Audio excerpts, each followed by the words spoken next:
మహాదేవుని కృపను బట్టి చాలా నెలల తర్వాత మనమందరం ఒక చోట కూడి ఇలా స్త్రీలముగా దేవుని వాక్యాన్ని ఆలోచించడానికి మనకి ఒక అవకాశం దక్కింది. దీన్ని బట్టి తండ్రి అయిన దేవునికి హృదయపూర్వకంగా కృతజ్ఞతాస్తుతులు చెల్లిస్తున్నాను. ఆలస్యం చేయకుండా దేవుని వాక్యంలోనికి మనం వెళ్ళిపోదాం. ఇక రావాల్సిన వారు ఎవరున్నా వారు వచ్చి వారు కూర్చుంటారు. దయచేసి మీరు ఎవరు కూడా డిస్టర్బ్ అవ్వకండి. దేవుని వాక్యాన్ని మనం ఆలోచించుకుందాం. ప్రతి క్షణం మనకి చాలా విలువైనది. ఆ విషయాన్ని మీరు అందరూ గమనిస్తారని కోరుతున్నాను. ప్రార్థన చేసుకుందాం. మహాపరిశుద్ధుడైన మా కన్న తండ్రి దేవా, ఇదిగో తండ్రి, ఆయా ప్రాంతాలలో నాయన ఎక్కడో సుదూర ప్రాంతాల నుండి నీ యొక్క కుమార్తెలు ఎండలో తండ్రి కష్టపడి నీ యొక్క వాక్యాన్ని వినడానికి ఇక్కడికి చేరి ఉన్నారు నాయన.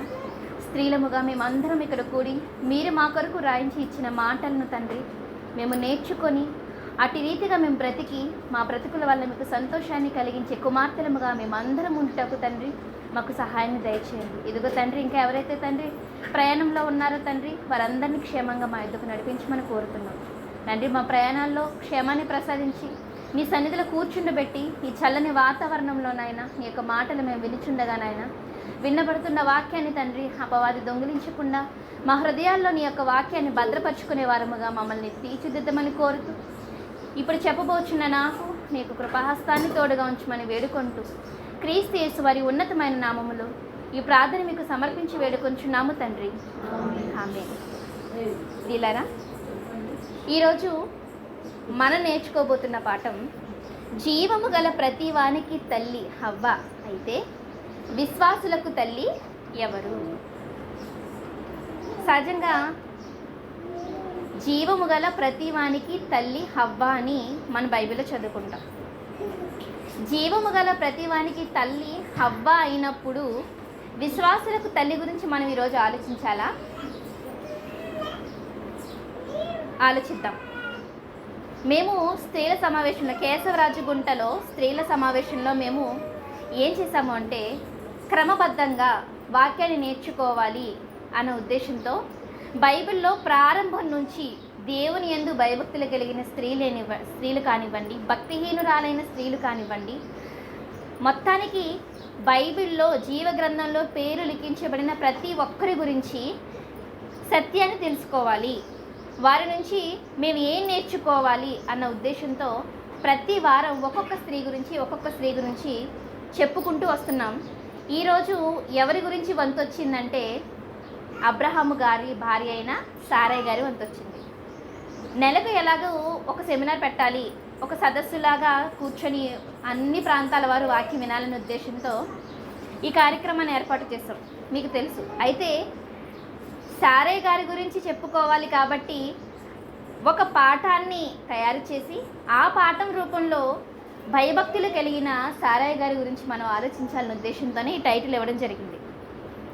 ఈ రోజునే కాదు, ప్రతి శనివారం ఒక్కొక్క స్త్రీ గురించి సంపూర్ణమైన వివరణని బైబిల్ నుండి తెలుసుకుని ఇక్కడి నుంచి మేము అడుగు బయట పెడుతున్నాం. అవునమ్మా? అవును.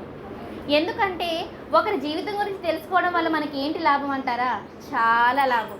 ఎంత లాభం ఉంటుందంటే, మొదట మన మనసులో దేవుని ఎడల స్థిరంగా ఉండడానికి ఈ యొక్క వాక్యాలే మనకి విత్తనాలు, బీజాలు.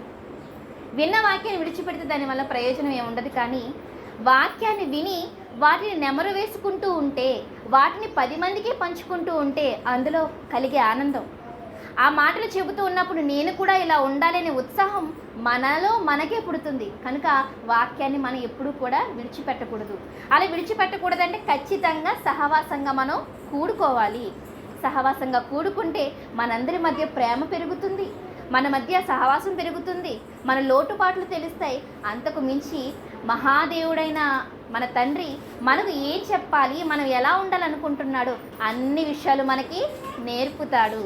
మనకి వినడానికి సిద్ధమైన మనసు లేదనుకోండి, ఆయన మనతో మాట్లాడతాడా? మాట్లాడ్డు కదా. ఒకసారి ఇర్మియా గ్రంథంలో ఆయన రాయించిన మాటను ఒకసారి మనం చూద్దాము. ఇర్మియా గ్రంథము 6వ అధ్యాయము 10వ వచనం. ఇర్మియా గ్రంథము 6వ అధ్యాయము 10వ వచనం మనం చూడగలిగితే, విందురని నేనెవరితో మాట్లాడేదను, ఎవరికి సాక్ష్యం ఇచ్చేదను, వారు వినుటకు తమ మనస్సు సిద్ధపరచుకొనరు గనుక వినలేకపోయిరి. ఇదిగో వారు యెహోవా వాక్యమందు సంతోషము లేనివారే దాన్ని తృణీకరింతురు. ఈ మాటలు బట్టి మనకి ఏమర్థం కావాలండి? దేవుడు తన మాటల్ని తన పిల్లలకి చెప్పాలి అనుకున్నప్పుడు ముందు ఆయన ఏం చూస్తున్నాడు? వీళ్ళకి నా మాటలు వినే మనసుందా లేదా? విందురు నేను ఎవరితో మాట్లాడుదును, ఎవరికి సాక్ష్యం ఇచ్చేదను, వారు వినుటకు తమ మనసు సిద్ధపరుచుకొనరు. అంటే వినడానికి ఎవరైతే మనసు సిద్ధపరుచుకోరో వాళ్ళతో దేవుడు మాట్లాడ్డా? వారికి తన మనసులోని విషయాలను ఆయన చెప్పడా? అదే కదండి దేవుడు చెప్తున్నాడు. వింటే మాట్లాడతాను, విందురని నేను ఎవరితో మాట్లాడదను, ఇంకా ఎవరికి సాక్ష్యం ఇచ్చేదను, వారు వినుటకు తమ మనసు సిద్ధపరచుకొనరు గనుక వినలేకపోయిరి.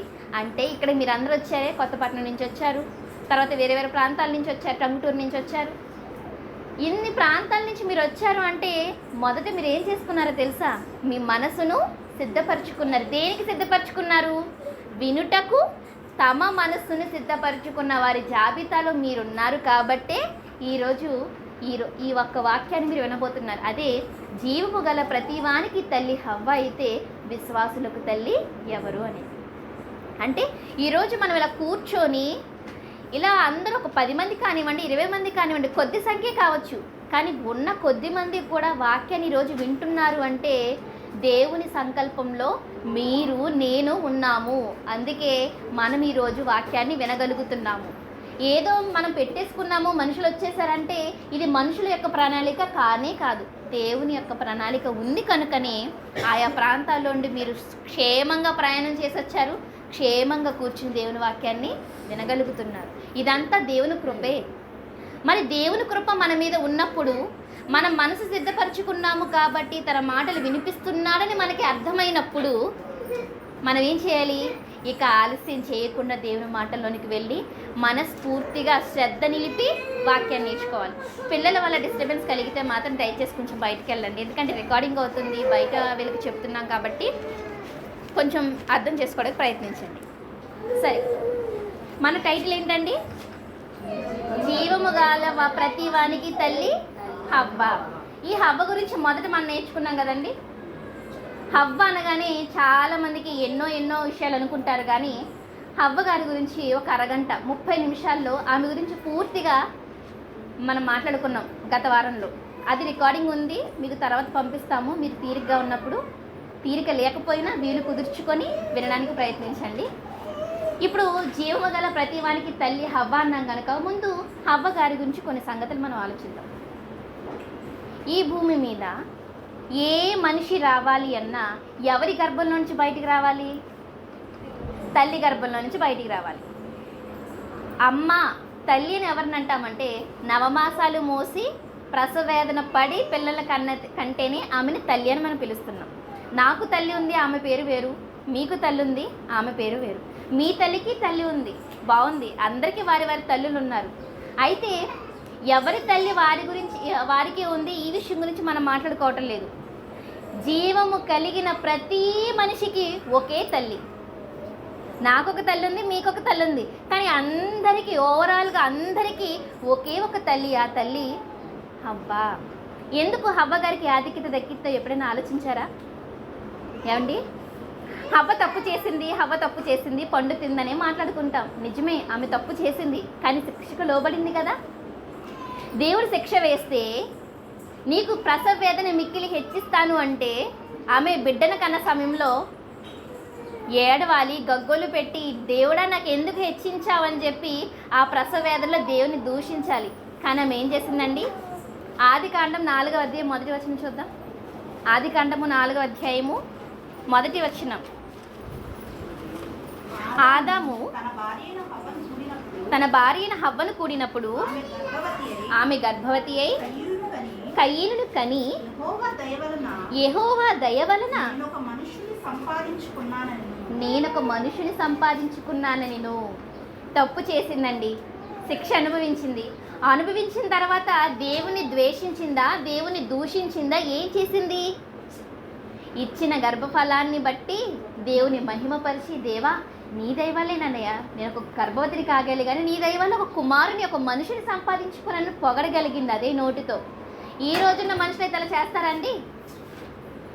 శిక్ష వేశారు కదని శిక్షనే జ్ఞాపకం చేసుకుంటారు తప్ప ఆ శిక్ష తర్వాత ఎన్ని మంచి పనులు చేసినా చేస్తే చేశారు, ఆ రోజు ఇలా అన్నావు కదా అంటారు.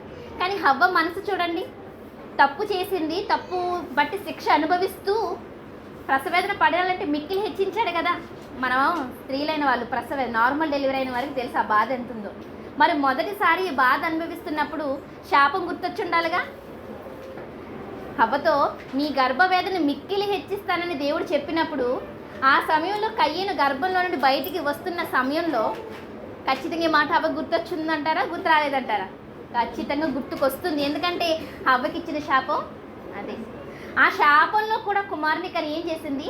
యెహోవా దయ వల్ల నేను ఒక కుమారుణ్ణి, ఒక మనుషుని సంపాదించుకున్నానని దేవుని మహిమపరిచింది కదండి.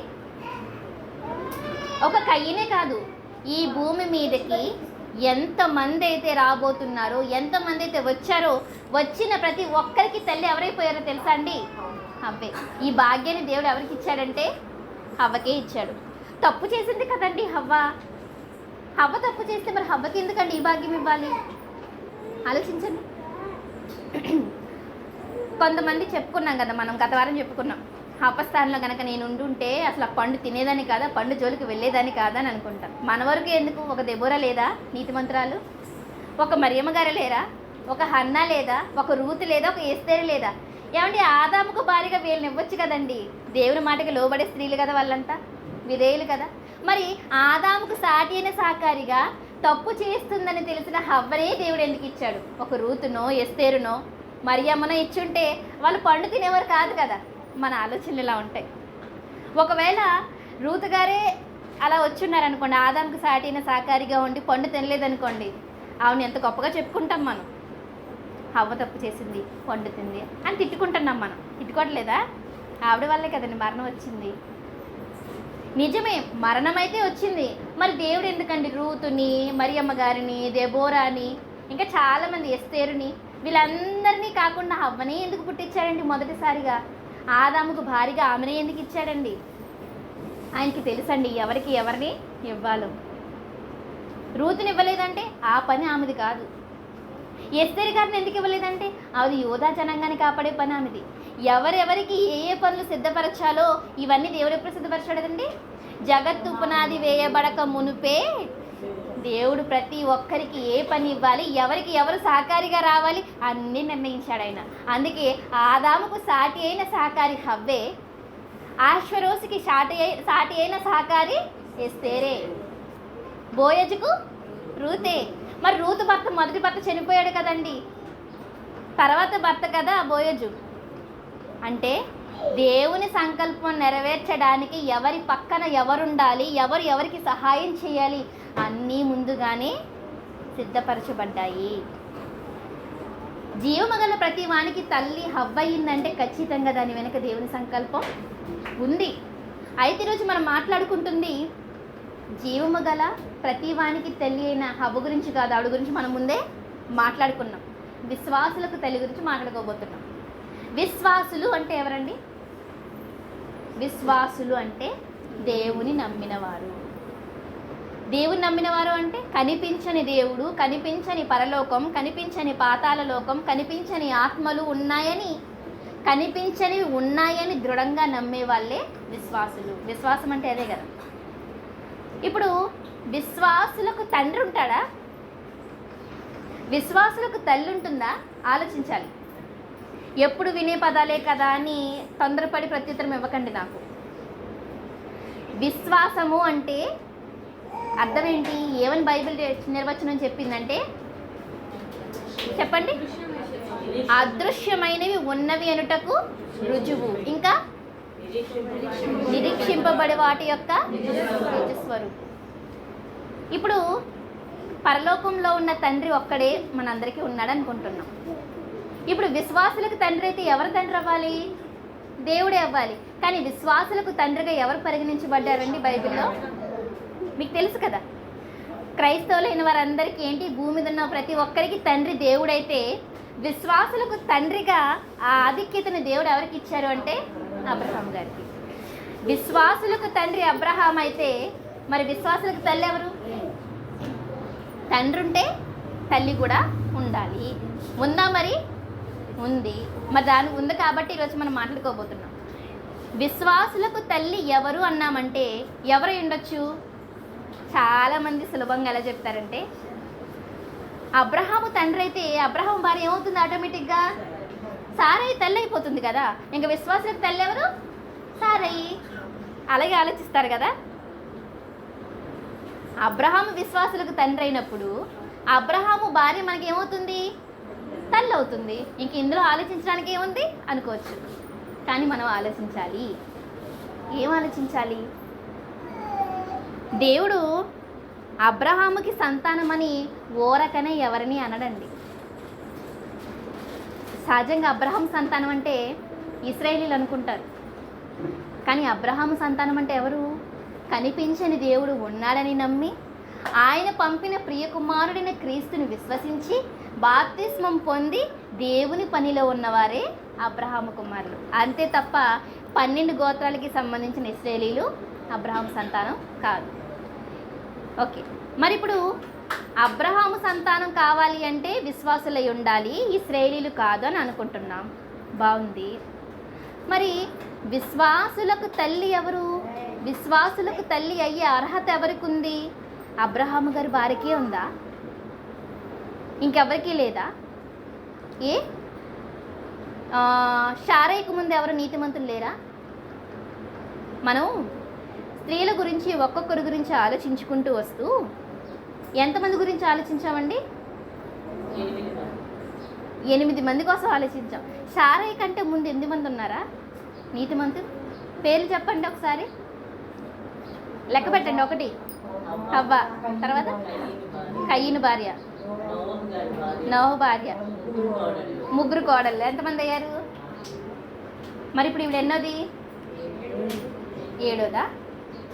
వీళ్ళందరి గురించి ఆలోచించుకుంటూ వచ్చి తనకంటే ముందున్న వాళ్ళు ఉన్నారు, సారై తర్వాత వచ్చిన చాలామంది స్త్రీలు ఉన్నారు. అందులో సారై తర్వాత వచ్చిన రూతు, ఎస్తేరు, ఇంకా నయోమి కూడా మంచిదే కదండి. నయోమి భక్తిపరాలు కాబట్టే కదా రూతు లాంటి మంచి కోడళ్ళు ఇచ్చాడు. ఏమండి? ఇలా ఆలోచించుకుంటూ పోతే చాలామంది సారై తర్వాత ఉన్నారు, చాలామంది సారైకి ముందు స్త్రీలు ఉన్నారు. అయితే విశ్వాసులకు తల్లి ఎవరు అనేది బైబిల్ ప్రకారంగా మనం చూడాలి. విశ్వాసులకు తండ్రి అబ్రహాము కాబట్టి అబ్రహాము భార్య విశ్వాసులకు తల్లి అయిపోతుంది అని ఈజీగా మనం చెప్పడానికి లేదు. ఎందుకంటే బైబిలే సమాధానం చెప్పాలి. పేతురు గారు రాసిన పత్రికలో చూద్దామండి ఈ విషయాన్ని. పేతురు గారు రాసిన మొదటి పత్రిక 3వ అధ్యాయము. పేతురు గారు రాసిన మొదటి పత్రిక 3వ అధ్యాయము 6వ వచనాన్ని చూద్దాం. 5వ వచనం నుంచి చూద్దామండి. పేతురు గారు రాసిన మొదటి పత్రిక 3వ అధ్యాయము 5వ వచనం. అటువలే పూర్వము దేవుని ఆశ్రయించిన పరిశుద్ధ స్త్రీలను తమ స్వపురుషులకు లోబడి ఉండుట చేత తమ్మును తాము అలంకరించుకునేది. ఇక్కడ దేవుణ్ణే తండ్రిగా, దేవుడినే దేవుడిగా, నిజమైన దేవుణ్ణి ఆరాధించిన స్త్రీల గురించి చెప్తూ వీళ్ళు పరిశుద్ధ స్త్రీలు. ఈ పరిశుద్ధ స్త్రీల అలంకారం ఎలా ఉంది అంటే తమ స్వపురుషులకు అనగా తమ భర్తలకు లోబడి ఆ వినయాన్ని, ఆ లోబడే తనాన్ని వారు అలంకారంగా ధరించుకున్నారని చెబుతూ 6వ వచనంలో ఆ ప్రకారము అంటే చాలామంది పరిశుద్ధ స్త్రీలు ఉన్నారు. పూర్వము చాలామంది పరిశుద్ధ స్త్రీలు ఉన్నారు. వారు దేవుని ఆశ్రయించారు. అలా ఆశ్రయించిన వారిలో ఆ ప్రకారము 6వ వచనం శారా అబ్రహామును యజమానుడని పిలుచుచు అతనికి లోబడి ఉండెను. మీరును యోగ్యముగా నడుచుకొనుచు ఏ భయమునకు బెదరకయున్న ఎడల ఆమెకు పిల్లలగుదురు. చాలామంది పరిశుద్ధ స్త్రీలు ఉన్నారు అని చెప్పాడు పేతురు గారు. ఆ పరిశుద్ధ స్త్రీలో ఒక స్త్రీ కోసం చెప్పాడు, ఆమె పేరు శారై. ఇప్పుడు శారై గారి గురించి చెప్తే ఏమని చెప్తున్నారంటే శారై అబ్రహాముకు భార్య. ఏమని పిలిచింది అంటే యజమాని అని పిలిచింది. పిలుపుకు మాత్రమే పిలిచింది అనుకోవడానికి లేదు. యజమానుని పిలుచుచు అతనికి లోబడి ఉండెను అంటే పేరుకి పెదవుల మీద కాదు, క్రియలో కూడా ఆమెకు వినయం విధేయత ఉన్నాయి. మీరును అంటే ఎవరికి చెప్తున్నాడు ఈ మాట? మనకి క్రైస్తవులకే చెప్తున్నాడండి. మొదటి వచనం చూస్తే 3వ అధ్యాయం మొదటి వచనం, పేతురు గారు రాసిన మొదటి పత్రిక 3వ అధ్యాయం మొదటి వచనం చూస్తే అటువలే స్త్రీలారా అంటే మనకు కూడా ఈ మాట వర్తిస్తుంది అని గమనించాలి. ఇప్పుడు 6వ వచనానికి వద్దాం. మీరును యోగ్యముగా నడుచుకొనుచు ఏ భయమునకు బెదరక ఉన్న ఎడల ఆమెకు పిల్లలగుదురు. ఆమెకు పిల్లలగుదురు అంటే ఎవరికి పిల్లలు అవుతారు? శారై. ఈ మాట ఎవరితో చెప్తున్నారు పేతురు గారు అంటే, ఎవరికి చెప్తున్నారు అంటే యేసుక్రీస్తునందు విశ్వాసం ఉంచిన విశ్వాసులు. ఇప్పుడు విశ్వాసులైన మనకి చెప్తున్నాడు, మీరును యోగ్యముగా నడుచుకొనుచు ఏ భయమునకు బెదరక ఉన్న ఎడల ఆమెకు పిల్లలగుదురు. అంటే విశ్వాసులైన మనం ఎవరికి పిల్లలు అవుతామని చెప్తున్నారు? ఏమండి, మనం పైన 5వ వచనంలో చదువుకున్నాం కదా, పూర్వము దేవుణ్ణి ఆశ్రయించిన పరిశుద్ధ స్త్రీలోని అంతమంది స్త్రీల్లో ఎవరి పేరైనా చెప్పాడు అక్కడ ఈమెకు మీరు పిల్లలు అవుతారు అని? మరి ఎవరికి చెప్పారు అంటే సారై గారు ఏమయ్యారన్నమాట? విశ్వాసులకు తల్లి. ఏమండి, జీవము గల ప్రతి వానికి తల్లి ఒకరు, విశ్వాసులకు తల్లి మరొకరు. జీవము గల ప్రతి వానికి తల్లి ఏమైంది కాబట్టి విశ్వాసులకు కూడా తల్లి ఈమె అయ్యిందా? కాగలిగిందా? ఎందుకంటే అండి విశ్వాసం అంటేనే మాట నమ్మడం కదా. ఆ మాట నమ్మడంలో మన హవ్వ తల్లి, ఆది తల్లి విఫలమైపోయింది కనుక ఆమెకు అర్హత ఇవ్వలేదు. మరి ఎవరికి ఇచ్చాడు ఈ ఆధిక్యత అంటే సారై గారికి ఇచ్చాడు. సారై గారికి ఇచ్చినప్పుడు ఆమెకు పిల్లలు అవ్వాలని మనల్ని అంటున్నాడంటే సారై గొప్పదనా మనం గొప్పవాళ్ళమనా? మనం మాట్లాడుకుంటున్నప్పుడు స్త్రీల సమాజంలో ఎప్పుడు కూడా ఏ గొప్పవాడు సమాజంలో ఉన్నా, ఎలాంటి నీచుడు ఈ సమాజంలో బ్రతుకుతున్నా మొట్టమొదటి సమాజం ఎవరి గురించి ఆలోచిస్తుందండి? ఏ తల్లి కన్నదో, ఈ ఇంత మంచి బిడ్డని ఏ తల్లి మోసిందో అంటారు. ఒక నీచుడు పుట్టాడు అనుకోండి, ఒక నీచుడు ఈ సమాజంలో విర్రవీగుతున్నాడు అనుకోండి, ఏ తల్లి కన్నదరా బాబు వీడిని అంటారు. ఏదైనా ఎవరి గురించి ఆలోచిస్తున్నారు? తల్లి గురించే. ఇప్పుడు కూడా మనం ఎవరి కోసం ఆలోచిస్తున్నాం తెలుసా? విశ్వాసులకు తల్లి అయిన హవ్వ గురించి, క్షమించండి సారై గురించి. సారై గురించి ఆలోచించడానికి ఏముందంటే చాలా ఉందండి. ఈరోజు మీరు తెలుసుకోవాలి. ఎంతోమంది స్త్రీలు ఉన్నప్పుడు ఈమెకి ఎందుకు ఇచ్చాడు? జీవము గల ప్రతి వానికి తల్లి హవ్వ అయినప్పుడు విశ్వాసులకు తల్లి కూడా ఆమె కావాలిగా. మరి ఆమెకి ఎందుకు ఇవ్వలేదు? మీరు శారాకు పిల్లలు అవుదురు అంటున్నాడు అంటే మన హవ్వకు పిల్లలం కాదా? హవ్వకు పిల్లలమే, జీవం ఉంది కనుక. కానీ మనలో విశ్వాసం ఉందా? అయితే మనం ఎవరికి పిల్లలం అవుతాం? శారాకి. అయితే విశ్వాసం ఒకటి ఉంటే సరిపోతుందా అంటే సరిపోదు. ఎందుకంటే పైన కొన్ని కండిషన్స్ చెప్పాడు. ఎప్పుడు మీరు ఆమెకు పిల్లలు అవుతారు, ఎప్పుడు మీకు ఆమె తల్లి అవుతుంది అంటే మరలా చదువుదాం. 6వ వచనం, పేతురు గారు రాసిన మొదటి పత్రిక 3వ అధ్యాయం 6వ వచనం. ఆ ప్రకారము శారా అబ్రహామును యజమానుడని పిలుచుచు అతనికి లోబడి ఉండెను. మీరును యోగ్యముగా నడుచుకొనుచు ఏ భయమునకు బెదరక ఉన్న ఎడల ఆమెకు పిల్లలు అవ్వాలంటే ముందు 3 కండిషన్స్ ఉన్నాయి. ఎడల, ఇలా చేసిన ఎడల అలా జరుగుతుంది, ఇలా అయితే అలా అవుతుంది అంటాం కదా. ఇక్కడ కూడా ఏమంటున్నారు? యజమానులను పిలిచి లోబడింది, తర్వాత యోగ్యంగా నడుచుకుంది, ఇంకా ఏ భయంకు బెదరక ఉంది. ఇలా ఉన్న ఎడల పిల్లలు అవుతారు, లేకపోతే కారణే కాదు. అంతేనండి, మీకు అర్థమవుతుందా?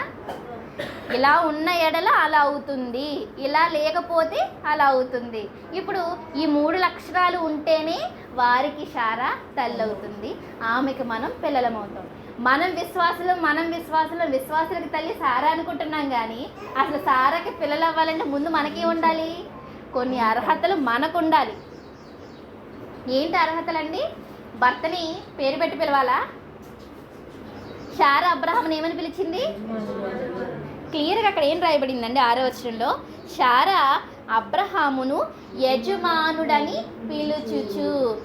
భర్తని అబ్రహాముని పిలుచుచు అని ఉందా? అబ్రహాముని యజమానుడని పిలుచుచు.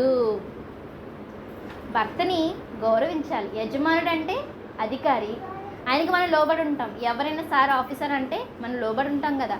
కానీ ఈమె సొంత భర్తని ఎలా పిలిచింది? యజమానుని పిలిచిందంటే ఆమె గొప్పతనం ఏంటంటే తను తగ్గించుకుంది మొదట. ఇప్పుడున్న వాళ్ళు నీకన్నా నేనేం తక్కువ, నీకు సాటి సహకారిని నేను అంటాం కదా. వాక్యం ఎక్కువైనా ప్రమాదమే, లేకపోయినా ప్రమాదమే. ఈరోజు పరిస్థితులు అలా ఉన్నాయి. మరి నేనేం తక్కువ నీకంటే, దేవుడు నీకు సాటిన సహకారిగా నన్ను చేశాడు కాబట్టి నేను నీకు లోబడినక్కర్లేదు అనమన్నాడా? సాటిన సహకారణ మాట నిజమండి. అలాగని అతనికి లోబడమన్నాడు కదా. నేను ఎందుకు లోబడాలి నీకు? నువ్వెంతో నేను అంతే. నువ్వెంత చదువుకున్నావో నేను అంతే చదువుకున్నాను. నువ్వు ఎంబీటీఎస్ చేసావు, నేను ఎంబీటీఎస్ చేసావు. నేనేం తక్కువ? నీకంటే ముందు నేనే వాక్యం నేర్చుకున్నాను కాబట్టి నేనే గొప్ప. ఇలాంటి డిస్కషన్స్ వస్తే మీరు శారాకి పిల్లలు కాలేరు. ఎందుకు కాలేరంటే ఆమె పేరు నోటికి మాత్రం యజమాని ఇలరా అని అలా కాదు. పిలుస్తారు కొంతమంది, ఏమండి ఇలరా అంటారు.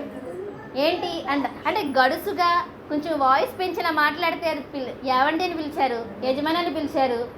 అప్పుడు మీరు లోబడినట్ట, విధేయులుగా ఉన్నట్ట కాదు. కట్ చేసేయండి. విధేయులుగా ఉన్నట్ట కాదు. లోబడి ఉండెను అంటే ముందు విశ్వాసులకు తల్లి హవ్వలో ఉన్న లక్షణం ఏంటి? విశ్వాసులకు తల్లి శారలో ఉన్న లక్షణం ఏంటి? లోబడటం, భర్తని యజమానిని పిలవడం. ఇప్పుడు మనలో ఉండాల్సిన లక్షణం ఏంటన్నమాట? వివాహం కాని వాళ్ళ గురించి కాదు చెప్తుంది. వివాహమైన వాళ్ళు తమకున్న భర్తల్ని ఖచ్చితంగా గౌరవించాలి, లోబడాలి. నిజంగా హవ్వ, క్షమించండి ఈ హవ్వ పేరే వస్తుంది నాకు. నిజంగా శారై లోబడిందంటారా? లోబడినట్టుగా మనకి ఎక్కడ కనిపిస్తుంది అసలు? ఏ విషయంలో లోబడింది శారై? అబ్రహాము గారికి శారయి ఏ విషయంలో లోబడింది? నేను అంతే చెప్పాను, యజమానిని పిలిచినంత మాత్రాన లోబడినట్టు కాదు. ఏవండి అంటే వినే ఉన్నట్ట. ఏవండి అని అన్నట్టే తర్వాత మళ్ళా ఇట్లు కూడా తిడుతుంటారు కదా. అలా కాదు, యజమాని అని పిలుచుచు లోబడి ఉండెను అని అంటే శారయి ఏ విషయాల్లో అబ్రహాంకి లోబడింది? ఎలాంటి విషయాల్లో లోబడింది? వంట చేసే విషయంలో లోబడింది. ఇంకా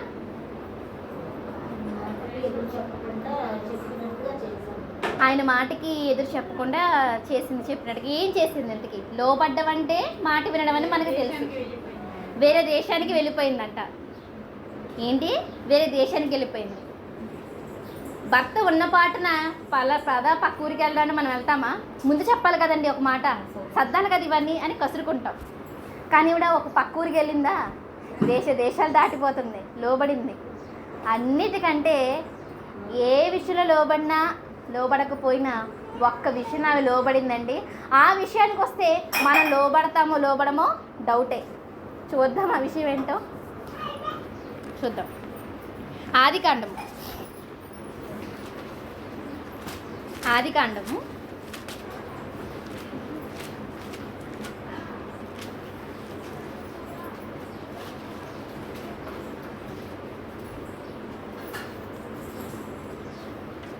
12వ అధ్యాయము.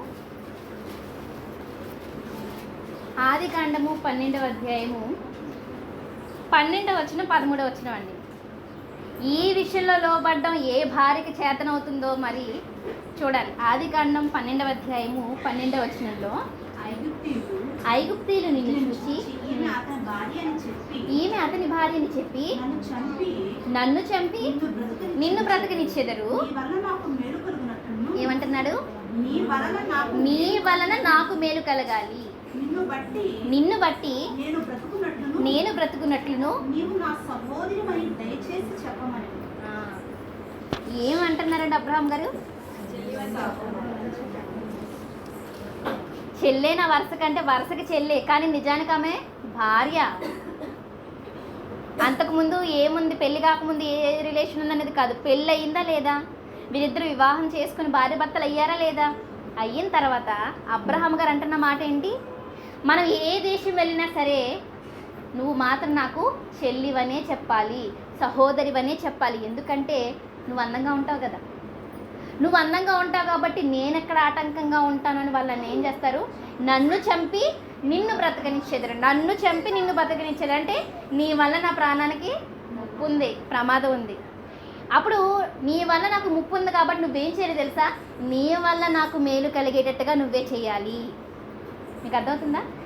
అక్కడ ఏమన్నాడు 13వ వచనంలో, నీ వలన నాకు మేలు కలుగునట్లు నిన్ను బట్టి నేను బ్రతుకున్నట్లు నీవు నా సహోదరుని దయచేసి చెప్పమని. నిజంగా అలా చెప్పిందా అండి? చెప్పిందా? చెప్పింది. నిజంగా ఏదైనా పక్కూరు వెళ్ళినప్పుడు లేదా వాళ్ళ ఫ్రెండ్స్తో బయటికి వెళ్ళినప్పుడు ఈ మా చెల్లెని అన్నారు అనుకోండి, భార్యను చూపించి, అసలు తట్టుకోగలవండి? తట్టుకోగలరు ఎవరైనా? పైగా చెల్లెని చెప్పడం సంగతి పక్కన పెట్టండి, నన్ను చంపి నిన్ను బ్రతకనిచ్చేదరు అని అన్నాడు, నీ వల్ల నాకు మేలు కలగాలి అన్నాడు. అంటే అంటే ఇప్పుడు నువ్వు చచ్చిపోతావు కాబట్టి నేను చెల్లెని చెప్పేసేయాలా అంట? ఈ రోజున ఆడవాళ్ళందరూ ఇలాగే తయారయ్యారండి, మాటకి మాట తయారయ్యారా? అలాగే మాట్లాడుతున్నారా భర్తలతో కానీ ఇప్పుడున్న సమాజంలో ఉన్న ప్రతి ఒక్కరితో? నా బట్టి నువ్వు బ్రతకాలి కనుక భార్యను దాచేయాలి, ఈ నిజాన్ని నేను దాచాలా? దేవుడు అన్ని బంధాలు, ఏ బంధాన్ని గొప్పది చేశాడు తెలుసా? వివాహం అన్ని విషయాల్లో ఘనమైంది. కాబట్టి నేను భార్యననే చెప్తాను, చెల్లినని చెప్పనందా? ఏమండి, చెల్లినని చెప్పడం అంత ఈజీ అండి? ఎవరినైనా మన భార్యను పరిచయం చేయకపోతేనే అందరికీ పరిచయం చేసుకున్నాను, నన్ను ఎందుకు పరిచయం చేయలేదు? నేను భార్యని కదా. భార్యని భార్యగా పరిచయం చేయకపోతే బాధ. ఇప్పుడు భార్యని ఎలా పరిచయం చేయమంటున్నాడు? అన్నాని చెప్పు. అన్నాని బంధానికి ఎంత ఆపోజిట్ బంధం భర్త కదండి. మరి అలా చేసిందా? ఈ చెయ్యడం అనేది చిన్న విషయం అనుకుంటున్నారా? చాలా కఠినమైన విషయం. ఈ మాటకి లోపడ్డం అంటే చిన్న విషయం కదండి. ఎందుకు అంటున్నానంటే ఆదికాండం 12వ అధ్యాయం 14-15 వచనం. ఆదికాండం 12వ అధ్యాయం 14-15 వచనం. అబ్రాము ఐగుప్తులో చేరినప్పుడు ఫరో యొక్క అధిపతులు ఆమెను చూచి ఫరో ఎదుట ఆమెను పొగిడిని గనుక ఆ స్త్రీ ఫరో ఇంటికి తేబడెను. ఎక్కడికి వెళ్ళిపోయిందండి ఈమె? ఇప్పుడు భర్త అని చెప్పుకుంటే సిచ్యువేషన్ వేరే, కానీ ఇప్పుడు ఏమని చెప్పింది? వెళ్ళిన చోటల్లా మా అన్న నేను చెల్లి, మా అన్న చెల్లిగా వచ్చామన్నారు అనుకోండి. అప్పుడు ఏమనుకుంటారు? అబ్రహాం నాకేమవుతాడు? బావా. నేనేమైపోతాను? భర్త అని ఎవరు అనుకుంటున్నారు? ఇంతకీ ఈ విషయం అంతా ఐగుప్తు దేశాన్ని పరిపాలించే ఫరోకి ఎదురు చెబితే ఎవరైనా ఉంటారా ప్రాణాలతో బ్రతికి? ఇప్పుడు సహోదరిని చెప్పడం వల్ల ఏమైంది? 16వ వచనం. అతడు ఆమెను బట్టి అబ్రహామునకు మేలు చేశాను. ఏమన్నాడు? నీ వల్ల నాకు మేలు కలగాలి సారాయి అన్నాడు. మరి జరిగిందా? ఇప్పటి వరకు బాగానే ఉంది, కానీ తర్వాత జరగబోయే ఒక అనుకోని సంఘటన ఏంటో చెప్పమంటారా? ఇంకొద్ది రోజుల్లో ఈ ఫరో సారాని వివాహం ఆడబడతాడు. అంటే సారాని తన వశం చేసుకోబోతాడు. మరి అలా చేసుకుంటే ఎవరు అన్యాయం అయిపోతారు? ఇప్పుడు ఏమంటే పురుషుడు అన్యాయం అయిపోవడం అని పెద్ద విషయమేం కాదండి. అబ్రహాం ఎన్ని పెళ్ళిళ్ళు చేసుకున్నాడండి? అబ్రహాము ఆయన్ని తప్పు పట్టాలని కాదు, స్త్రీ ఒక పురుషునికే బద్దురాలు కదా. ఇప్పుడు అబ్రహాం గారు తర్వాత హాగర్ని చేసుకోలేదా, కేతురాన్ని చేసుకోలేదా? వాళ్ళకి అనుమతి ఉంది, కానీ స్త్రీ అలా కాదు కదా. స్త్రీ అలా కాదు, కానీ వెంటనే ఇప్పుడు ఎవరికి భార్య అయిపోవాలి? ఏమండి, ఇలా జరుగుతుందని శారాకి తెలుసు అంటారా తెలియదు అంటారా? మీరు ఆలోచించండి. ఎక్కడికి వెళ్ళినా చెల్లి అని అంటే ఛాన్స్ ఉందని అనుకుంటారు ఎవరైనా. చెల్లి అంటే అరే మేము పెళ్లి చేసుకోవచ్చు అనే ఆలోచనతోనే ఉంటారు. ఏ మాత్రం తెలియకుండా అబ్రహాంతో వెళ్ళిపోతుంది అన్ని దేశాలు ఈవిడ. పోనీ ఇక్కడ తెలియదు అనుకుందామండి, ఇక్కడ తెలియదు అనుకున్నాం. మళ్ళా ముందుకెళ్ళినప్పుడు గెరారు దేశంలో అలాగే జరిగిందా? అబీమెలెకు విషయంలో కూడా అక్కడ కూడా ఏమండి ఆ రోజు మీరు చెల్లని చెప్పారు కాబట్టి ఫరో నన్ను ఇంటికి తీసుకెళ్ళాడు, ఆ రోజు దేవుడు ఆపుండకపోతే నా పరిస్థితి ఏంటి? ఇంకెప్పుడు నేను చేయదందా? మాట ఇచ్చిందా లేదా? ఆ మాటకి లోబడిందా లేదా? ఇక్కడ ఎంత అండి, దేవుడు కనుక రంగంలోకి దిగుండకపోతే నిజంగా వేరేలా ఉండేది పరిస్థితి. చూద్దామా? ఆదికాండం 12వ అధ్యాయము 17వ వచనం. ఆదికాండము 12వ అధ్యాయం 17వ వచనం. అయితే యెహోవా అబ్రాము భార్య అయిన శారాయిని బట్టి మహావేదనల చేత బాధించాడు.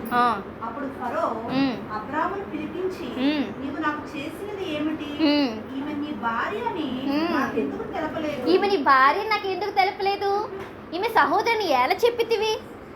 సహోదరుని చెప్పావు కాబట్టే కదా నేను భార్యగా చేసుకుందాం అనుకున్నాను. ఇంతకీ అబ్రహాము నోరు తెరిచాడా? సారే నోరు తెరిచిందా? ఎవరు వచ్చారు మధ్యలోకి? ఈమె విధేయత ఎంతగా ఉందంటే ఈమె మౌనానికి దేవుడే ఇంటర్ఫీర్ అయిపోయాడు కదండి. అంటే విధేయత వల్ల దేవుడు కూడా ముగ్ధుడవుతాడా? ఎందుకు లోబడి ఉండాలి, ఇది అలంకారం, మీకు దేవుడు ఇదే చూస్తాడని ఎందుకు అంటున్నాడంటే, సారాయి ఆస్తి ఎంత ఉన్నా బంగారంతో అలంకరించుకోలేదండి. లోబడి ఉండే ఆ తనమే, లోబడే తత్వమే ఆమెకు అలంకారంగా ఉందన్నాడు. ఈ అలంకారం చూసి అబ్రహామే కాదు, పరలోకమందున్న దేవుడు కూడా ముగ్ధుడయ్యాడు, ఆకర్షితుడయ్యాడు. కాబట్టి సారాయిని కన్య నేను జరగనివ్వని ఎవరు ఎంటర్ఫీర్ అయ్యారు? దేవుడు అయ్యాడు. ఏమండి, భర్తకు మించిన వాడు దేవుడు అండి. మనం నోరు తెచ్చి చెప్పలేకపోయినా మన మనసులో ఏముందో మన విధేయతను బట్టి, మన సత్ప్రవర్తనను బట్టి దేవుడే మనకు జరిగించాల్సినవి జరిగిస్తాడు. ఇక్కడ శారీయన నోరు తెరిచి పరోకు చెప్పిందా? చెప్పే అవకాశం తనకు ఉందా లేదా? ఎక్కడైనా ఏ స్త్రీ అయినా కాంప్రమైజ్ అవుతుంది, ఎక్కడైనా తగ్గించుకోగలదు. కానీ తన భర్తను కాదని వేరొక పురుషుని దగ్గరికి వెళ్ళడానికి ఏ స్త్రీని ఒప్పుకుంటుందా? నిజంగా ఆమె మంచి ఇల్లాలైతే ఒప్పుకోదండి కదా. మరి శారయ్య ఒప్పుకుందంటే, అమ్మో నా వల్ల నా భర్త చనిపోకూడదు, నా వల్ల ఇతను బ్రతకాలి, నేను మాట ఇచ్చాను అని ఆ మాటకి లోబడిందని. ఇలాంటి విషయాలు లోబడిందంటే మనం చిన్న చిన్న విషయాలకి లోబడలేమా? ఆలోచించండి. యజమానుని పిలుచుచు అతనికి లోబడి ఉండనంటే వంట వండమంది, మనం వండుతాం. 10 మందికి వండమన్నారు, నేను వండనండి అన్న, ఒక దెబ్బ కొట్టారు, మళ్ళీ వండాల్సిందే. అంతే. ఏ విధంగానైనా లోపరుచుకోగలరు కదా పురుషులు. మన బలహీన ఘట్టాలు ఎలాగైనా లోపరుచుకోగలరు. కానీ మాటకి లోబడి ఆయన చెప్పింది చేయటం ఇలా షారయ్య వల్ల మన వల్ల అవుతుందా? అమ్మో కష్టం కదండి ఇది. ఎక్కడైనా అలా ఒక కొత్త ఊరికి తీసుకొచ్చి షాప్ దగ్గర వదిలేసి 10 నిమిషాలు కనబడలేదు అనుకోండి, ఉక్కిరి బిక్కిరి అయిపోతాం. ఈవిడ ఎవరింటికి వచ్చిందండి? ఫరో ఇంటికి ఆమె తేయబడెను. ఫరో ఇంట్లో కొత్త ఆచారాలు, కొత్త మనుషులు, వాళ్ళెవరో చిన్న మాట తేడాగా మాటలని చంపేయచ్చు. ఎంత కంగారు పడాలండి అసలు ఆవిడ. మనం చదువుకున్నాం పేతురు గారు రాసిన మొదటి పత్రిక 3వ అధ్యాయంలో 6వ వచనంలో, ఏ భయమునకు బెదరక యున్న ఎడల. ఆ మాట చదివారా? మళ్ళీ చదువుదామా? చదువుదాం. పేతురు గారు రాసిన మొదటి పత్రిక 3వ అధ్యాయము 6వ వచనం. అసలు ఆవిడ ఎలా సిచ్యువేషన్స్ ఎలా ఫేస్ చేసిందండి బాబు. ఆ ప్రకారము శారా అబ్రహామును యజమానుడని పిలుచుచు అతనికి లోబడి ఉండెను, మీరును యోగ్యముగా నడుచుకొనుచు ఏ భయమునకు బెదరకి ఉన్నాడల. ఏం భయపడిందండి? బెదిరిపోవాలి, కానీ బెదిరిందా? మా వారు చెప్పారు, నేను చేసుకుంటున్నాను అంతే. దేవుణ్ణే దించిందండి ఆడు పరలోకంలో నుంచి, యాక్షన్లోనికి. దేవుడు తనంతట తాను కల్పించుకుని ప్రతి ఒక్కరి విషయంలో ఇలా ఇన్వాల్వ్ అవ్వగలడా? ఏ దేవుడినే ఇన్వాల్వ్ చేసింది అంటే సారాయి మామూలు స్త్రీ అయితే కాదు. కొంతమంది అంటారు, ఏమండి అతి వినయంతో చంపేస్తారండి అంటారు, భోజనంతో చంపేస్తారండి వీళ్ళ ఇంటికి వెళ్తే అంటారు. కానీ సారాయి పరలోకంలో ఉన్న దేవుని ఎలా దించేసింది? వినయం, భర్తకి లోబడేతనం. ఎలాంటి పరిస్థితులు ఎదురైనా సరే నా భర్తకి నేను ఎదురు చెప్పను. ఎక్కడైతే తెలియదు అనుకోవచ్చు, మళ్ళీ ముందు సందర్భానికి కూడా మనం వెళ్దాం, చెప్పుకున్నాం కూడా సందర్భం. ఆమె ఎక్కడికి వెళ్ళింది అంటే అబీమెలెకు ఇంటికి. ఆదికాండము 20వ అధ్యాయం 2వ వచనం. ఆదికాండం 20వ అధ్యాయం 2వ వచనం. అప్పుడు అబ్రహాము తన భార్య అయిన శారాను గూర్చి, ఇక్కడ కూడా చెల్లెని చెప్పాడు. ఏమండి, అక్కడ ఒకసారి చెల్లెని చెప్పినందుకు అంత జరిగింది, భార్యను తీసుకెళ్ళిపోయారు. మరి ఇప్పుడు కూడా చెల్లెని చెబితే ఎలా? కానీ చెప్పాడు, చెప్పినందుకు ఏమైంది? ఎక్కడ కూడా తీసుకెళ్ళింది ఎవరు? సామాన్యుడా?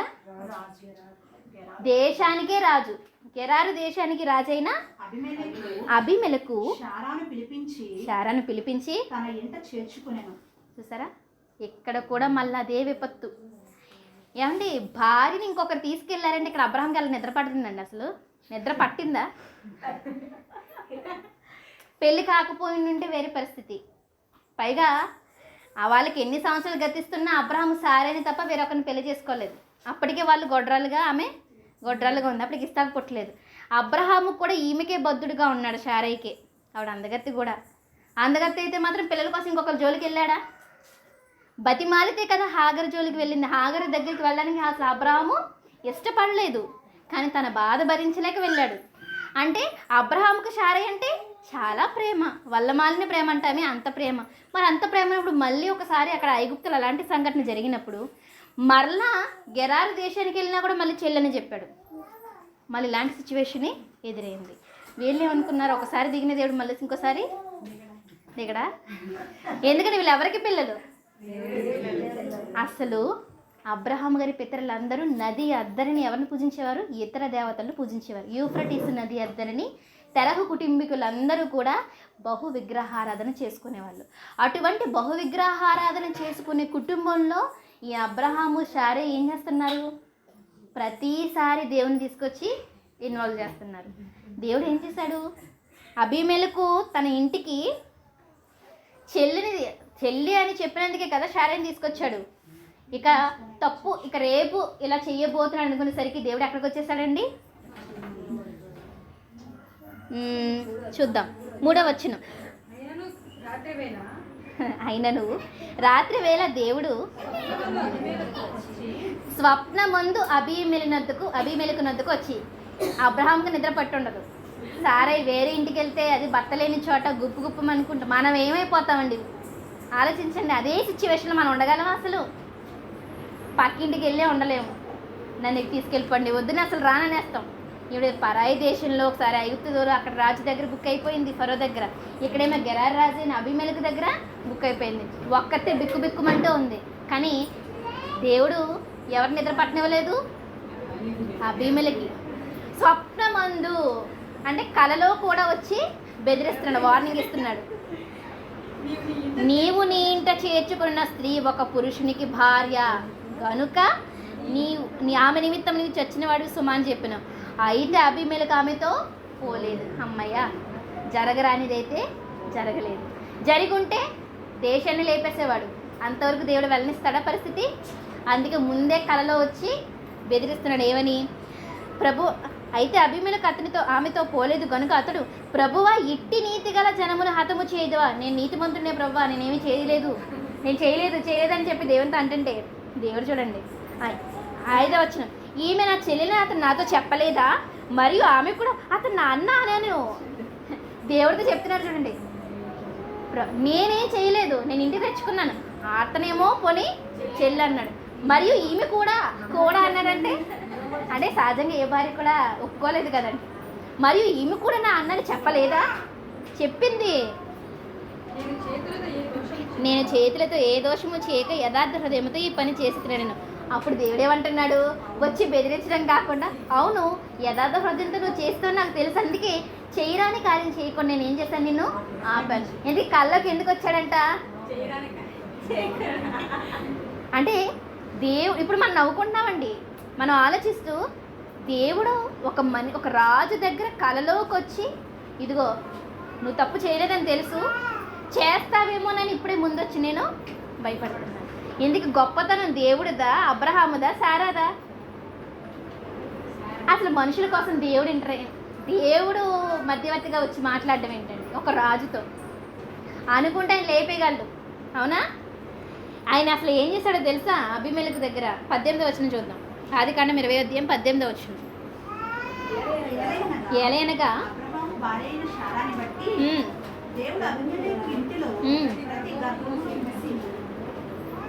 కలలోకి వచ్చేటప్పుడు ఇది ఏం చేశాడో తెలుసా అండి? అసలు అబీమెలెకు ఇంట్లో ఏ ఒక్కరు కూడా గర్భవతులు కావడానికి, పిల్లలు కనడానికి వీలేదు. మరి ఎన్ని రోజులు ఉంచాడో, ఎంతకాలం ఉంచాడో మనకు తెలియదు. కానీ శారయి అబీమెలెకు ఇంట్లో ఉన్నంత కాలం దేవుడు ఏం చేశాడు? గర్భాన్ని మూసేశాడు. ఇంకా పిల్లలు ఎవరు కనడానికి లేరు. ఇంకా అంటే దేవునికే కనుక కోపం వస్తే తన పిల్లల ఎడల ఎవరైనా అనుచిత ప్రవర్తన, తప్పుగా వ్యవహరిస్తారని దేవుడికి అనిపిస్తే వాళ్ళని మాత్రం దేవుడు వదలలేదు. దేవుడికి తన పిల్లంటే అంత ఇష్టం అండి.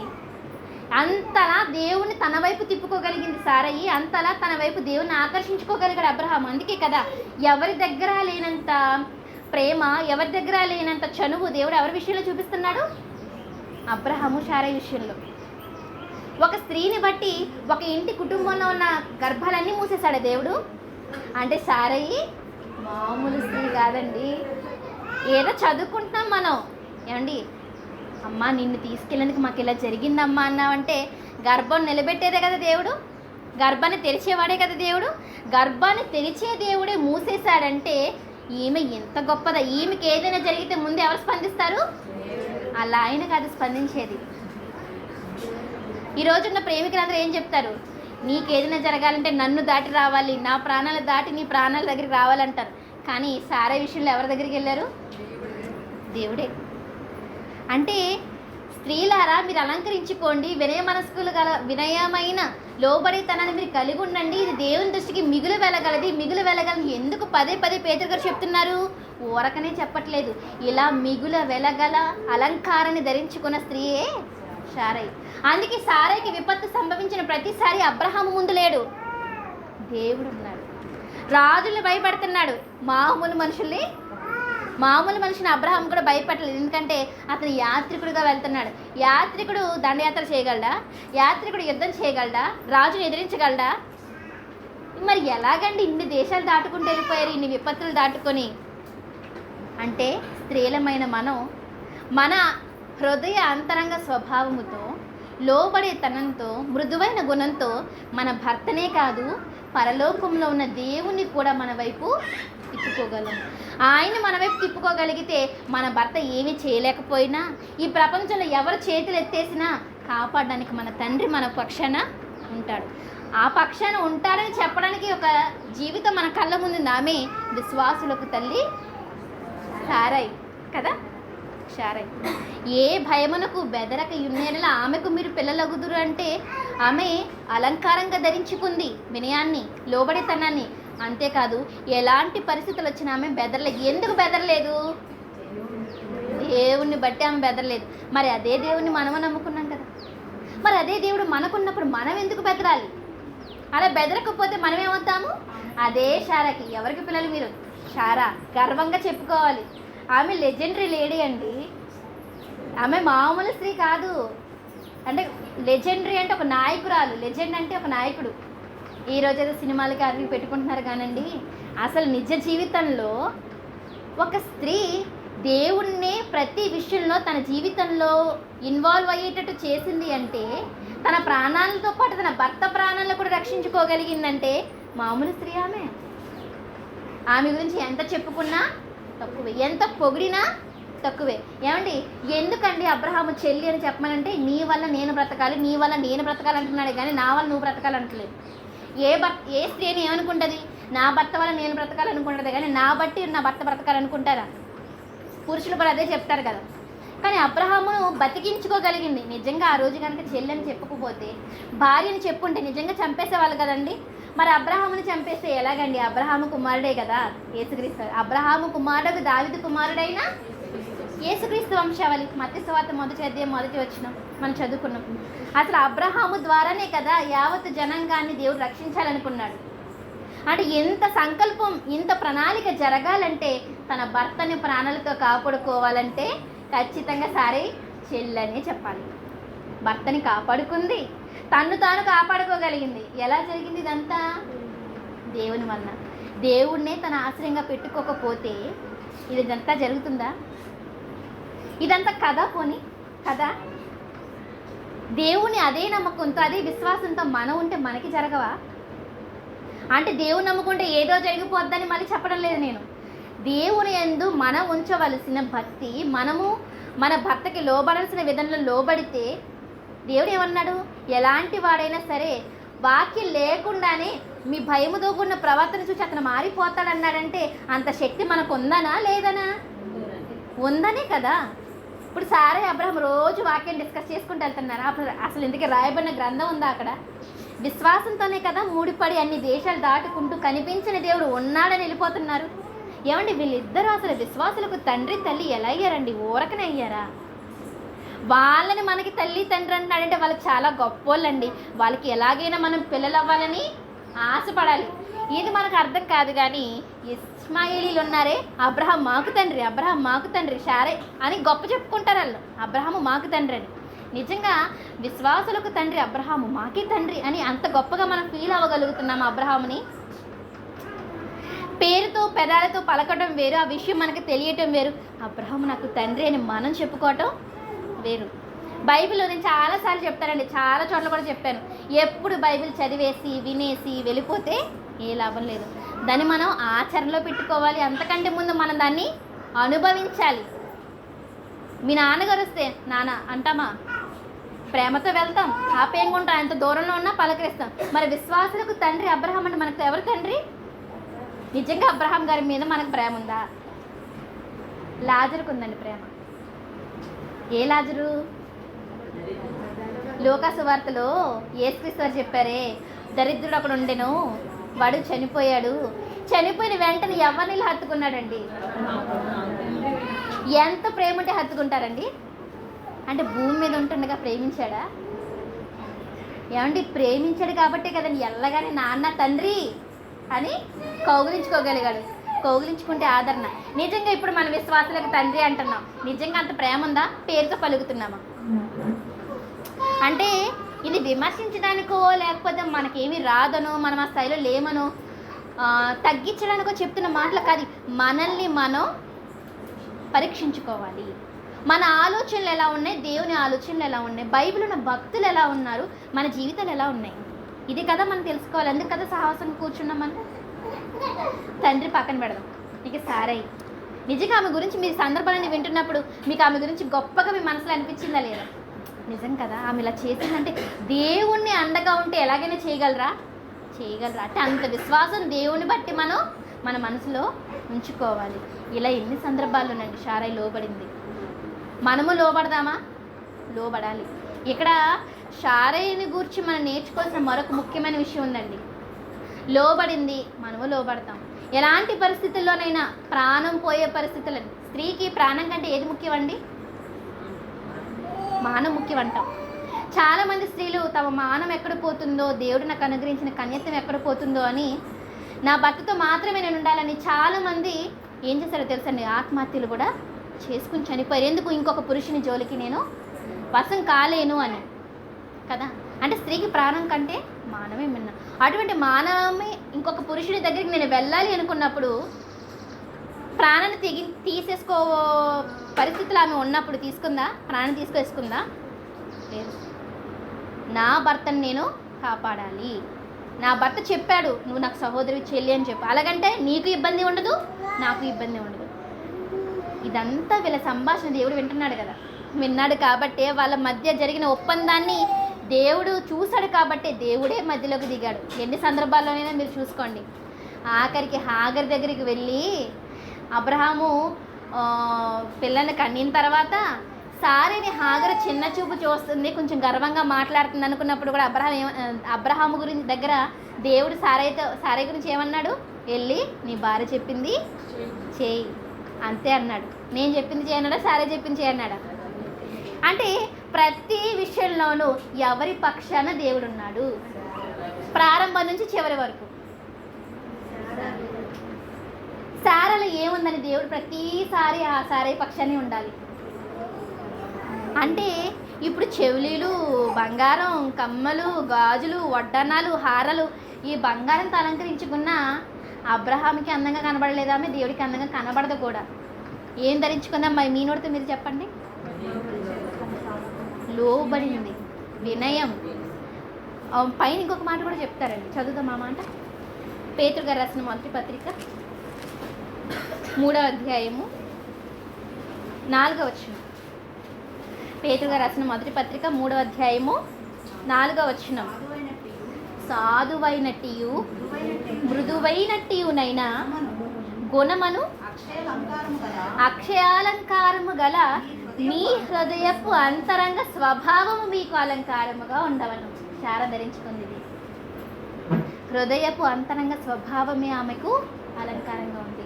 ఎందుకు అలంకారంగా ఉందంటే అది దేవుని దృష్టికి మిగుల ఈ విలువ గల అలంకారంతో శార అలంకరించుకోవటం వల్లనే దేవుడు ఆకర్షితుడయ్యాడు. శార వేసిన ప్రతి అడుగులో దేవుడే తోడుగా ఉన్నాడు. తనకు అన్యాయం జరుగుతుందన్న ప్రతిసారి ఎవరు సాక్షి అయ్యారు? ఫరో దగ్గరేంటి, అబిమెలెకు దగ్గరేంటి, ఆఖరికి తన సొంత భర్తతో నన్ను ఇలా తన చిన్న చూపు చూస్తుందంటే శారా దగ్గర కూడా ఏమనలేదు అబ్రాము. తండ్రి ఇలా అంటుంది, ఏం చేయమంటావు? నీ భార్య నీతో చెప్పింది చేయి. దేవుణ్ణి మన వైపు తిప్పుకోవడం సులభమా కష్టం? ఇప్పుడు చెప్పండి. కాకపోతే దాన్ని మనం ఎప్పటికప్పుడు మనలోకి రప్పించుకోవాలి. అది మనలోంచి వెళ్ళిపోతున్నా రప్పించుకోవాలి మనలోకి. దాన్ని మనం ధరించుకోవాలి. ఏంటవి? సాధువైనట్టు మృదువైనట్టు గుణమును అక్షయాలంకారము గల మీ హృదయపు అంతరంగ స్వభావం మీకు అలంకారముగా ఉంటేనే అది దేవుని దృష్టికి విలువగలది. అప్పుడు ప్రతి సమయంలో ఎలాంటి పరిస్థితులు ఎదురైనా పరలోకమందున దేవుడు మన పక్షాన సాక్షిగా ఉంటాడు, మనకు అండగా ఉంటాడు. అది జరిగింది శారయ్య జీవితంలో. మరి ఇదంతా చదువుకున్న మనం, ఇదంతా విన్న మనం ఎలా ఉండాలి?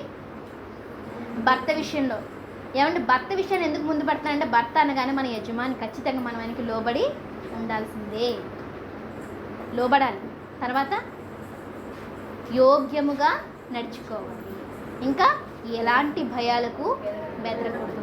అలా ఉంటే మనం ఏమవుతాం? శారా గారికి పిల్లలం అవుతాం. అంటే జీవము గల ప్రతి వానికి తల్లి, విశ్వాసము గల ప్రతి వానికి తల్లి తండ్రి. అబ్రహాము ఊరకనే తండ్రి అయ్యారా? శారయ్య ఊరకనే తల్లి అయిందా? వాళ్ళ ప్రవర్తనతో, వాళ్ళ విశ్వాసంతో, వాళ్ళ భక్తితో అంతలా తన వైపు తిప్పుకోగలిగారండి. నిజంగా మనం పిల్లలం కాగలమా? ఉన్న ఎడల మీరు పిల్లలు అవుతారన్నాడు. మీరు పిల్లలు అని చెప్పాడా? ఇలా ఉన్న ఎడల మీరు పిల్లలు అన్నాడా? కదండి. అయితే చారగారిలో నేర్చుకోవాల్సిన మరొక విషయం నేను చెప్తాను. 4 అయింది సమయం, మనకు టైం ఉంది ఇంకా. నీ వలన నేను బ్రతుకున్నట్లు అన్నాడు కదా. అసలు నీ వల్ల నాకు మేలు కలుగునట్లు అన్న మాట చదువుకున్నాం, గుర్తుందా మీకు? మళ్ళీ చదువుదామా? అవసరం లేదా? గుర్తుందా? నీ వల్ల నాకు మేలు కలుగునట్లు అన్నాడు. అంటే ఇక్కడ మనం బాగా ఆలోచిస్తే, వివాహమైన స్త్రీలారా, ప్రతి భార్య వలన భర్తకి ఏం కలగాలి? ఉన్నారా గూగుల్ మీట్లో? ప్రతి భార్య వలన భర్తకి ఏం కలగాలి? ఇది అబ్రహాము శారయ్య విషయంలో జరిగింది. కానీ సామెతల గ్రంథంలో ఏమంటున్నారో చూద్దామా?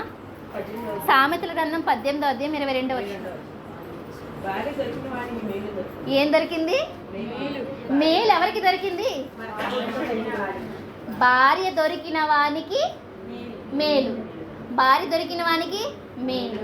కానీ పరిస్థితులను బట్టి, ఈ రోజున్న చుట్టూ ఉన్న సమాజ పరిస్థితులు బట్టి భార్య దొరికిన వారికి మేకు దొరికిన అన్నట్టుగా అయిపోయింది పరిస్థితి. అంతే కదండి. ఏంటండి మా భార్య ఇలా ఉంది, మా భార్య ఇలా ఉంది. కొంతమంది పురుషులే వచ్చి, లేదురా నీలా కాదురా తను, ఇలా అవుతుందిరా, ఇలా అవుతుందమ్మా చెల్లెమ్మ, ఇలా అవుతుందిరా అని కొంతమంది భర్తలు తమ భార్య గురించి మేకులా చెప్పుకుంటున్నారా, మేలులా చెప్పుకుంటున్నారా? భార్య దొరికిన వారికి మేలు దొరికెను. మరి ఇలా భార్య దొరికిన వారికి మేలు దొరికెనన్న సందర్భంలో మనకి ఎవరు గుర్తు రావాలి? అబ్రహాము గారు గుర్తు రావాలి. నీ వల్ల నాకు మేలు కలగాలి సారయ్య అన్నాడు. మరి సారయ్యని బట్టి అబ్రహాము మేలు కలిగిందా? భార్య దొరికిన వారికి అంటే అబ్రహాము గారికి భార్య దొరికింది, మేలు కలిగింది. అంటే ఎంతసేపు నా భర్తే నాకు చేయాలి, నా భర్తే నాకు చేయాలి కాదు, మనల్ని బట్టి మన భర్తకి మేలు కలగాలి. ఆ మేలు ఆయనకి ఏమైంది? అబ్రహాము గారికి ప్రాణరక్షణ. ఇలా ఆ భార్యలను బట్టి మేలు కలిగిన వాళ్ళు చాలామంది ఉన్నారండి. మహానాయకుడైన మోషే ఎవరిని బట్టి మేలు కలిగింది? సిప్పోరా.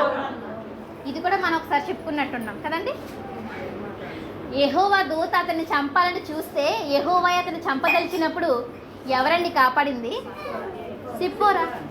మనం అప్పుడప్పుడు ఈ సమాజంలో కొన్ని మాటలు మన చేలో పడుతుంది. సతీ సావిత్రి అండి భర్తను కాపాడుతుంది. సతీ అనసూయ ఏదో పేరు చెప్తుంటారు కదండి, అవి నాకు తెలియదులే, నాకు పెద్దగా తెలియదు కాబట్టి నేను మాట్లాడను. భర్తని ప్రాణాలను కాపాడుకున్న వాళ్ళు గొప్పవాళ్ళు అంటున్నారు ఈ సమాజంలో ఉన్న వాళ్ళు. కానీ దేవుడు చెప్తున్నాడు, భార్య దొరికిన వానికి మేలు దొరుకుతుంది. అంటే భార్య ఈజ్ ఈక్వల్ టు మేలు. భార్య అంటేనే మేలు. మరి భార్య ఉందంటే మనశ్శాంతి లేదన్నామంటే ఆవిడ భార్య కాదు. ఏమన్నాడు? గయ్యాలతో కాపురం ఉండటం కంటే మిద్దె మీద ఒక మూలయ నివసించడం మేలు. మన గయ్యాల్లో ఉండకూడదు. మీరు కూడా పెళ్ళిళ్ళు కాలేదు, మీకు గయ్యాల్లో ఉండకండి. ఎలా ఉండమంటున్నాడు? మీ వలన మేలు కలగాలి, గయ్యలిలాగా ఉండకూడదు. అలా ఒక మోషే గారి విషయానికి వస్తే, ఒక మహానాయకుడు ప్రాణాలతో ఉండి ఇశ్రాయేలు జనంగా నడిపించాడంటే ఎంతసేపు మిరియాము మోషే ఆహారం కోసం మాట్లాడుకుంటున్నాం. అసలు మోషే అరణ్యంలోంచి అడుగు బయట పెట్టాలంటే పొర దగ్గరికి వెళ్ళాలంటే అంత ప్రాణాలతో బ్రతికుండాలా? బ్రతికుండాలి. ఎర్ర సముద్రం పాయలు చేయాలన్నా 10 తెగులు రప్పించాలన్నా ఫరోతో మాట్లాడాలన్నా ముందు అతను ఐగుప్తు దేశంలో అడుగు పెట్టాలి. ఇలా అడుగు పెట్టబోతున్న సమయంలోనే కదా యెహోవాతో తన్ని చంపాలనుకుంది. రిఫరెన్స్లు ఎక్కువ టైం చూపించడం లేదు మీకు ఆ సందర్భం, కానీ కాపాడిందా లేదా? కాపాడింది. ఇంకొక స్త్రీ గురించి చెప్పాలనుకుంటున్నా, ఆమె అబీగయిల్. అబీగయిల్ ఎవరండి? దావీదు కంటే ముందు నాబాలు భార్య. దావీదు భార్య అబీగయిలు, చాలా అందమైన స్త్రీ అబీగయిలు. కానీ ఆమె ఎవరికి భార్య తెలుసా? ఒక మొరటు వానికి భార్య. అసలు అలాంటి వాడు ఇంకెక్కడా ప్రపంచంలో ఉండడు. అలాంటి అతన్ని ఎవరైనా ఏ స్త్రీని కలిగి ఉంటే ఏమనుకుంటుంది, ఎప్పుడు చేస్తాడరా బాబు అనుకుంటుంది కదండి. లేకపోతున్నానండి వీడితో, ఎప్పుడు చచ్చిపోతాడో చావనివ్వండి, ఎప్పుడు చేస్తాడని ఎదురు చూస్తాను, విడాకులని ఇప్పించేయండి. ఇలాగే కదండి పక్కింటోళ్ళకి అమ్మ నాన్నలకి తమకు తెలిసిన వాళ్ళు చెప్పుకుంటారు. భర్త చెడ్డవాడైతే మరి నాబాలు మంచోడా? అతని గుణము అతని పేరును సూచించుచున్నది అంటాడు బైబిల్లో, సమూయేలు గ్రంథంలో. అతని గుణము అతని పేరును సూచించి, చెప్పండి అక్క తీసారా? సమూయేలు మొదటి గ్రంథం 25వ అధ్యాయము. రిఫరెన్స్ నేను చెప్తాను.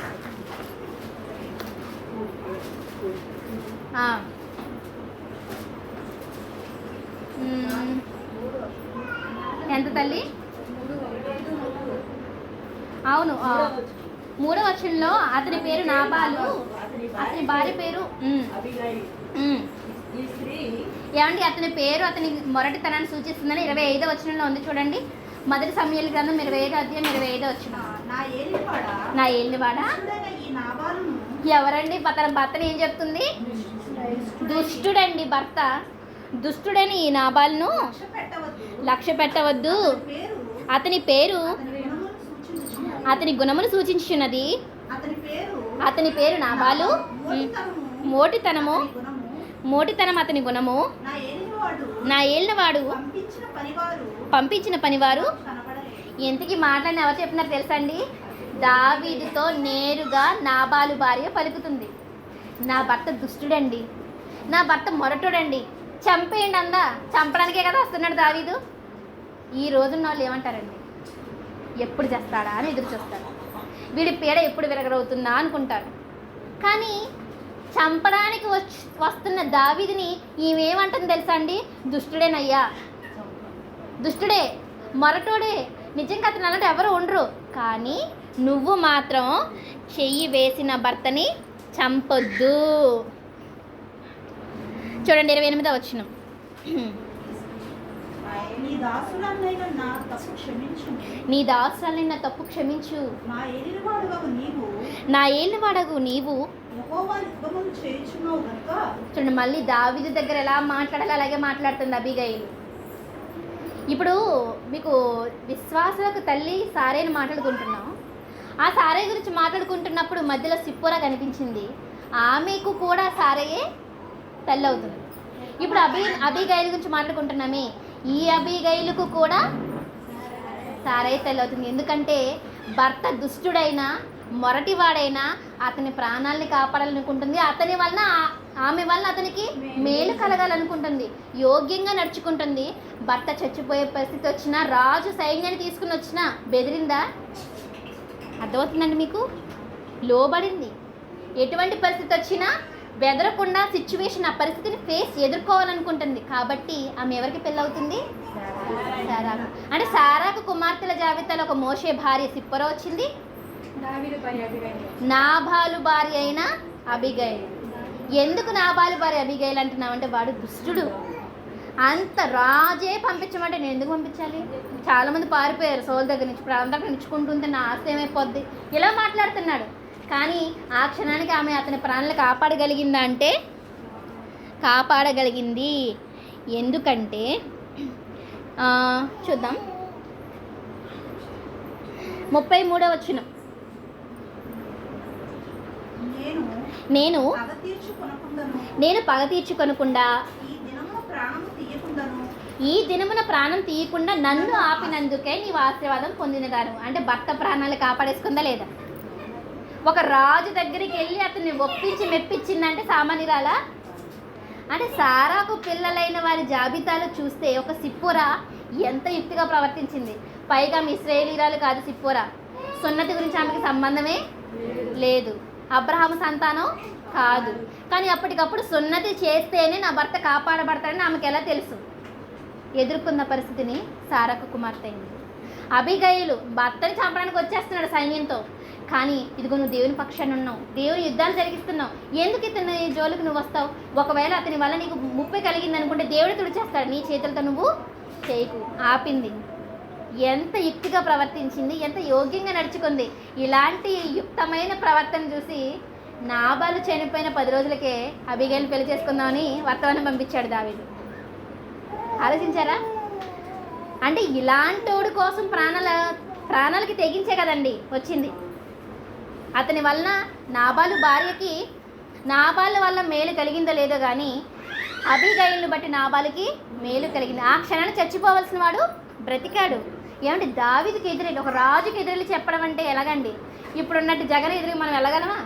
తోసేస్తారు సెక్యూరిటీ వాళ్ళు, అవునా? పో అని తోసేస్తారు. అలాంటిది ఆ రోజుల్లో రాజు దగ్గరికి వెళ్ళాలంటే, రాజు ముందు నిలబడి మాట్లాడాలంటే ఎస్తరి పరిస్థితి అనుకోండి. తేడా వచ్చిందా ఉరి తీసేయడమో, నరికేయడమో, బందిగానే చేసి తీసుకెళ్ళిపోవడము. కానీ అన్నీ ఓర్చుకొని ధైర్యంగానే వచ్చింది, భర్తను కాపాడుకుంది. వెంటనే ఎవరు ముగ్ధులైపోయారు? ఇప్పుడు దేవుడు ముగ్ధులయ్యాడు.